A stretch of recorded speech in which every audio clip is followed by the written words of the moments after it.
Assalamualaikum warahmatullahi wabarakatuh. Saya ucapkan terima kasih kepada Bapak dosen pengampu Pak Raden Syaifuddin. Kami dari kelompok 8 yang beranggotakan Nurul Farida dengan NIM 060107200013 dan Renafa Ardela Effendi dengan NIM 060207200015. Pada kesempatan kali ini kami akan mempresentasikan tentang bab bumi dan perkembangannya. Untuk materi yang pertama, teori proses pembentukan jagat raya. Ada beberapa teori utama tentang proses terbentuknya jagat raya, yakni teori ledakan besar dan teori mengembang dan memampat. Teori ledakan besar atau The Big Bang Theory, menurut teori ini awal mulanya ketika terjadi ledakan besar, suatu bagian-bagian dari massa tersebut berserakan terpental menjauhi pusat dari ledakan yang terjadi. Yang kedua, teori pengembangan dan memampat atau The Oscillating Theory. Tahap ini diperkirakan berlangsung selama 30 miliar tahun.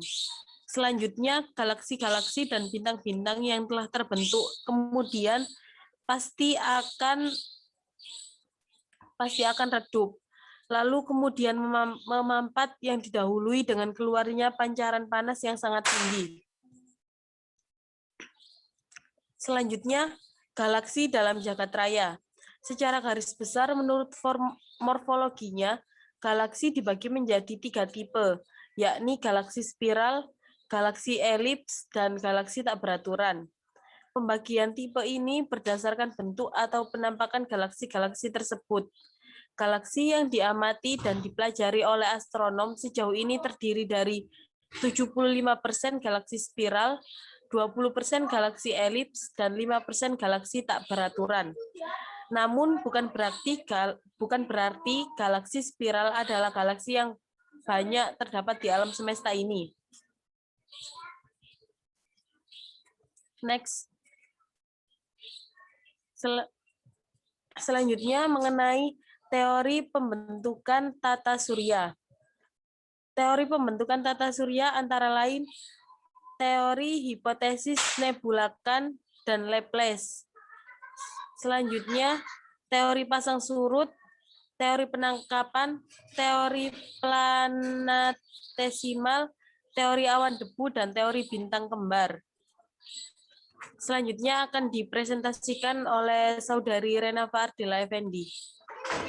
Baik, terima kasih saya ucapkan kepada moderator. Di sini saya Renafa Ardela Effendi akan mencoba menjelaskan tentang struktur tata surya.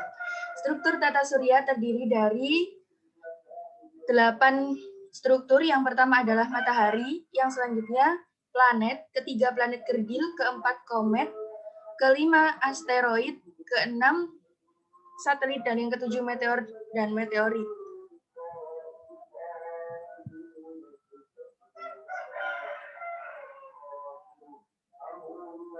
Matahari merupakan sebuah bintang di luar angkasa yang paling dekat dengan planet bumi, dengan ukuran 150 juta kilometer atau 1 satuan astronomi. Matahari merupakan sumber energi yang paling utama dalam kehidupan manusia, terutama di bumi. Matahari berbentuk bola gas pijar yang terdiri dari susunan gas helium dan hidrogen. Adapun diameter dari matahari yakni 1,4 kali 10 pangkat 6 km. Planet merupakan benda gelap yang mengorbit sebuah bintang atau matahari. Adapun planet-planet yang ada di tata surya berjumlah 8. Yang pertama Merkurius, Venus, Bumi, Mars, Jupiter, Saturnus, Uranus, Neptunus, dan Pluto. Masing-masing planet ini memiliki jarak terhadap matahari yang berbeda-beda. Dan yang terakhir adalah planet Pluto.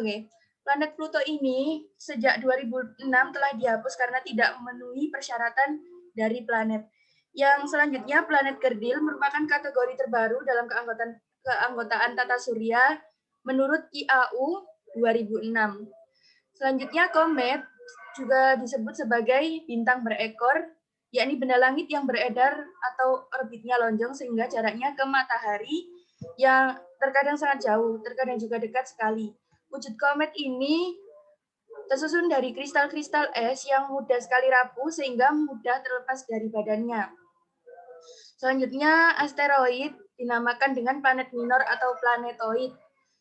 Asteroid mengisi ruangan yang berada di antara Jupiter dan Mars.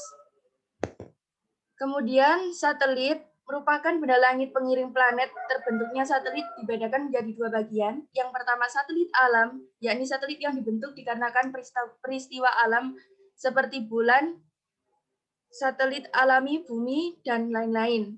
Selanjutnya yang kedua, satelit buatan, yakni satelit yang dibuat oleh tangan manusia dengan tujuan tertentu seperti yang kita ketahui, yakni satelit penyiaran, satelit komunikasi, dan satelit panca indera. Dan yang terakhir, meteor dan meteorit. Meteor merupakan benda angkasa yang sering kita lihat pada berita-berita di televisi pas ketika jatuh. Meteor ini ketika jatuh ke dalam atmosfer bumi berupa pencahayaan batuan angkasa. Ketika meteor masuk ke dalam atmosfer yang ada di dalam bumi, maka akan terjadi sebuah gesekan dengan udara sehingga akan menjadi panas dan terbakar. Meteor yang tidak habis terbakar atmosfer bumi yang sampai kepada permukaan bumi disebut dengan meteorit. Untuk selanjutnya saya serahkan kepada moderator. Terima kasih.